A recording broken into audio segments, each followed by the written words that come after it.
Hey, yo, hold your horses. Let's not take it to the stupid. Now, before we even get into this one, I just ask you to like and subscribe. Consider becoming a member to the channel. And as always, leave that donation for that fried rice and chicken wings.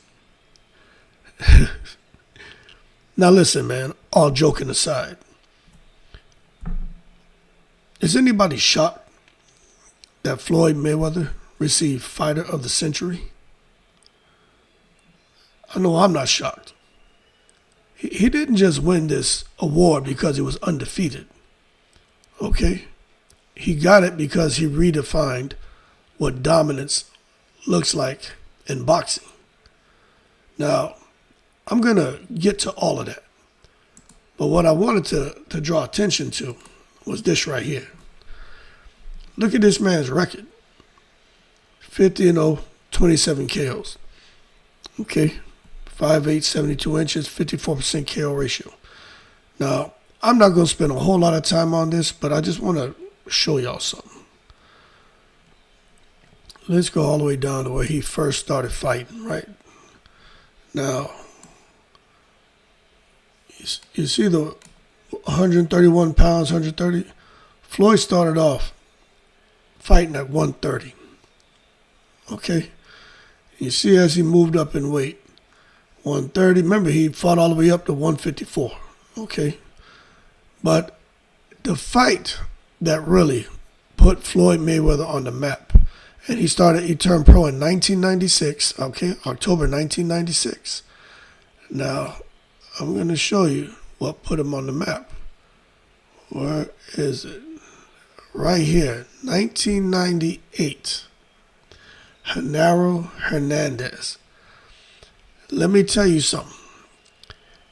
If you've never seen a Floyd Mayweather, if you've never seen this fight, you need to go and watch it. Because he turned pro in 96. In 1998, he was a world champion for the WBC, super featherweight, right? But you need to go and watch this fight right here.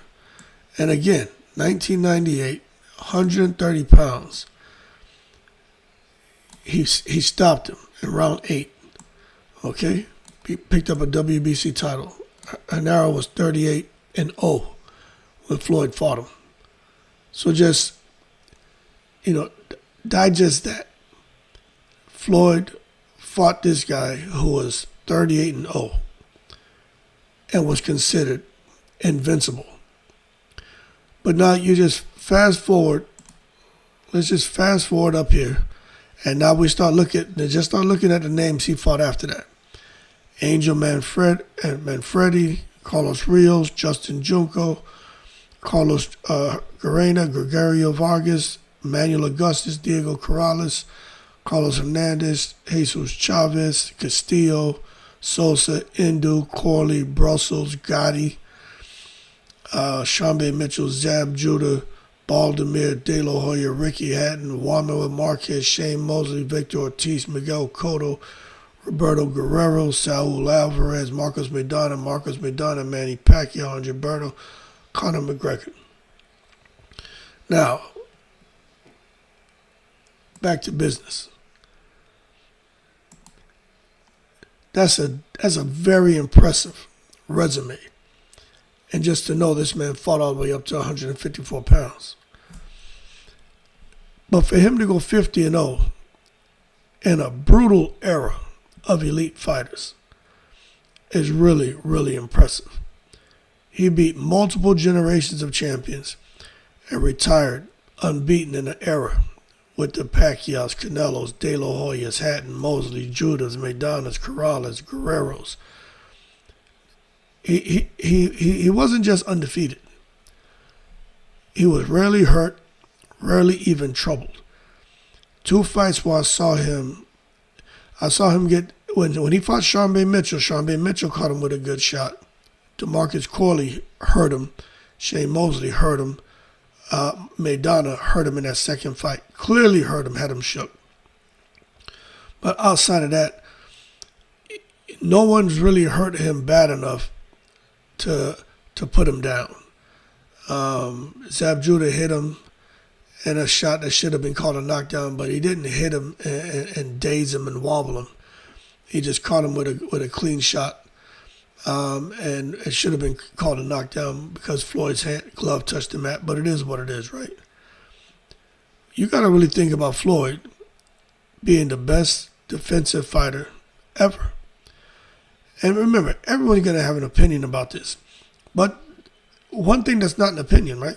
This is a fact. He made elite punchers look average.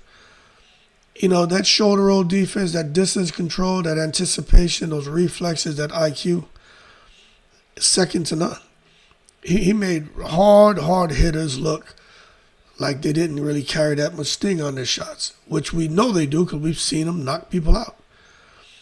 But he made opponents miss so badly, especially the hard hitters, that it changed their careers. Now, Diego Corrales, Messi, rest in peace. But Floyd messed him up in that fight. That was, if you haven't seen that, so the Gennaro Hernandez, go watch that fight. And if you haven't seen Floyd Mayweather versus Diego Corrales, go watch that. It'll blow your mind to watch how he performed in that fight. Then you had the Canelo fight. Canelo just couldn't touch him. Pacquiao couldn't solve him. And Hatton walked into a check hook from hell that had Hatton dancing salsa in the ring. So you look at all those guys, they all had different styles. And Floyd didn't just win. He neutralized those styles easily. 5 weight divisions, man. Lineal champion. Titles from 130 to 154. It's crazy. Featherweight, super featherweight, lightweight, welterweight, super welterweight. That's crazy. A 130-pound fighter doing that. You gotta have skills, IQ, power, conditioning. You gotta have everything to be able to do something like that. So Floyd wasn't just out here collecting belts.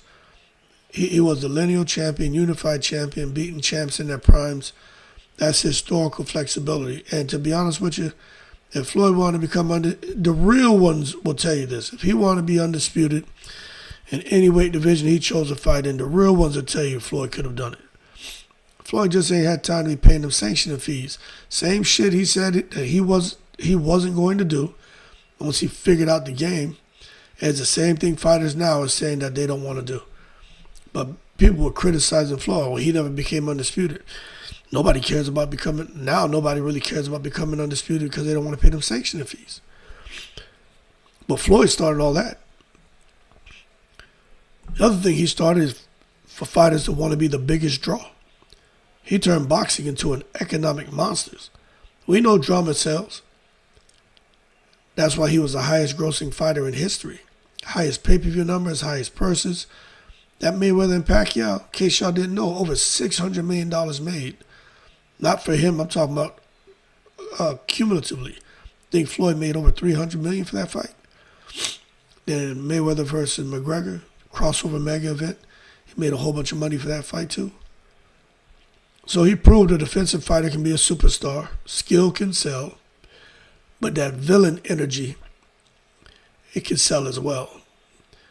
But through all the bullcrap, Floyd was able to hold on and maintain his longevity at the top of the sport.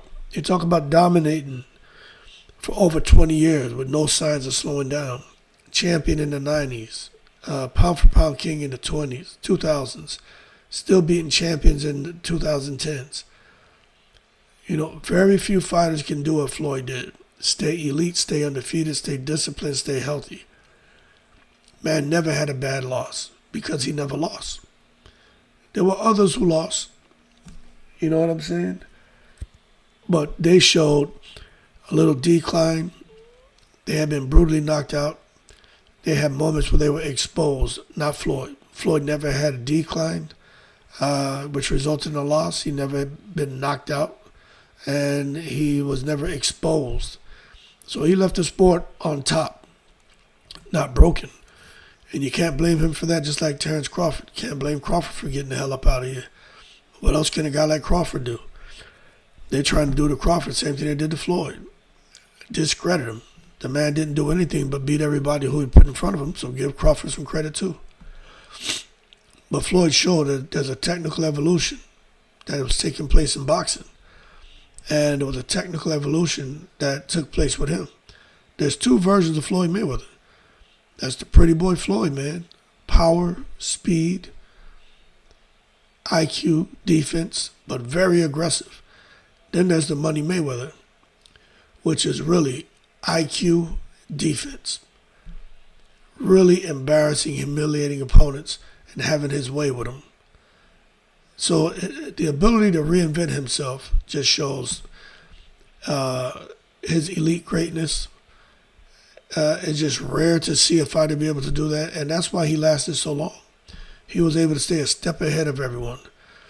So when it comes to this Fighter of the Century award, man, you just gotta when you sit back, and historians as well, everyone will sit back and they'll say, "Yo, this guy was undefeated. This guy beat multiple champions in multiple divisions, elite champions, special fighters, controlled the business, controlled opponents, controlled his own career." So whether people like it or not, he wasn't just the best boxer. He was the most complete fighter / businessman ever. And maybe controversial, but it's true, right? People don't hate Floyd because it was boring. People hate him because he didn't lose, because he didn't bleed for them, and he made their heroes look ordinary. They hate Floyd because he dominated. And to be honest with you, I personally think if he would have fought another 5 years, he would have kept dominating. And that's just how I see it. Anyway, well-deserved award. Can't do nothing about it, folks. The man was great.